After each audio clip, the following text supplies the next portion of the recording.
TV Informativo. Aqui o Vale se vê.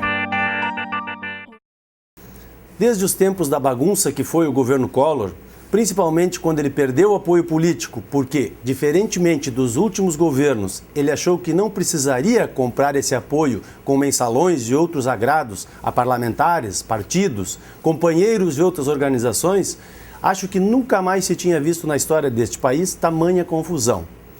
E olha que na época nem ficou tudo muito bem provado, a não ser que ele teria se utilizado, vejam bem, de dinheiro de sobra de campanha para fazer uma reforma na casa da Dinda, que era um sítio da família, e ele resolveu transformar em uma espécie de palácio de subúrbio, porque as instalações daquele outro, o do Planalto, não eram do seu agrado. E teve também o caso da Fiat Elba, que teria sido comprada para a então primeira-dama, a dona Rosane Collor, com dinheiro do esquema de PC Farias, que era exatamente o responsável por achacar empresários e banqueiros para eleger Collor e evitar que o Lula, sim, o Lula, ganhasse as eleições. Daí sobrou o dinheiro da campanha. Hoje deve ter sobrado do Petrolão, mas isso ainda está sob investigação. E lá se vão 20 e poucos anos e quase nada mudou no Brasil. Pior que isso, muita coisa mudou para bem pior. Principalmente na política e nos governos, e na corrupção, que teima em andar junto de quase todos eles, em todos os seus níveis. Nem o gosto do Collor por carros de origem italiana mudou. Só que agora ele prefere Ferraris e Lamborghinis, coisa de milhão para fora. Em relação ao Lula, digamos, pessoa física Lula, nada se provou, ainda. Mas não seria surpresa diante do fato de ele estar cercado por um já sem número de correligionários, companheiros de primeira linha, braços direitos e esquerdos, já condenados em todas as instâncias e cumprindo pena, como José Dirceu, José Genuíno, Delúbio Soares e outros mais recentes, que já podem sim serem considerados culpados porque já aceitaram colaborar com a justiça mediante o sistema de delação premiada. A Dilma vai ter que torcer muito para o Cerveró não falar muito do muito que dizem que ele sabe sobre as falcatruas da Petrobras.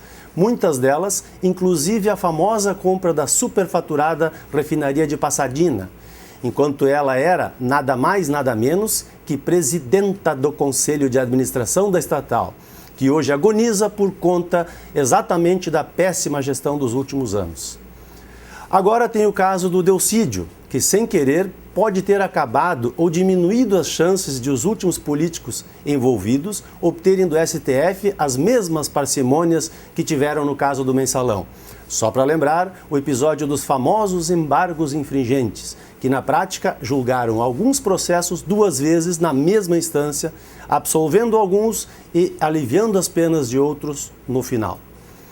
A gravação da conversa pelo filho do Nestor Cerveró pode ter encurralado algum ministro do STF que eventualmente pudesse ser mais tolerante nos seus julgamentos, inclusive o próprio ministro Dias Toffoli, que foi advogado do PT, do José Dirceu e que, por conta de uma belíssima carreira jurídica de indicações a cargos públicos, todas sem concurso, alcançou a proeza de chegar ao Supremo Tribunal Federal aos 41 anos de idade. Um verdadeiro menino prodígio. Espero sinceramente que desta vez ele tenha a dignidade de dar-se por impedido, caso eventualmente venha ter que participar do julgamento de algum ex-companheiro seu de trabalho por tantos locais públicos e partidários que ele andou ao longo de sua longa carreira.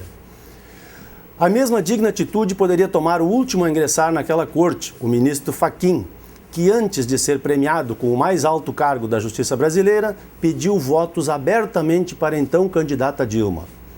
Acho que isso não é proibido, mas não é papel de um candidato a juiz ou a ministro, que para mim terá sempre a imparcialidade no mínimo questionável.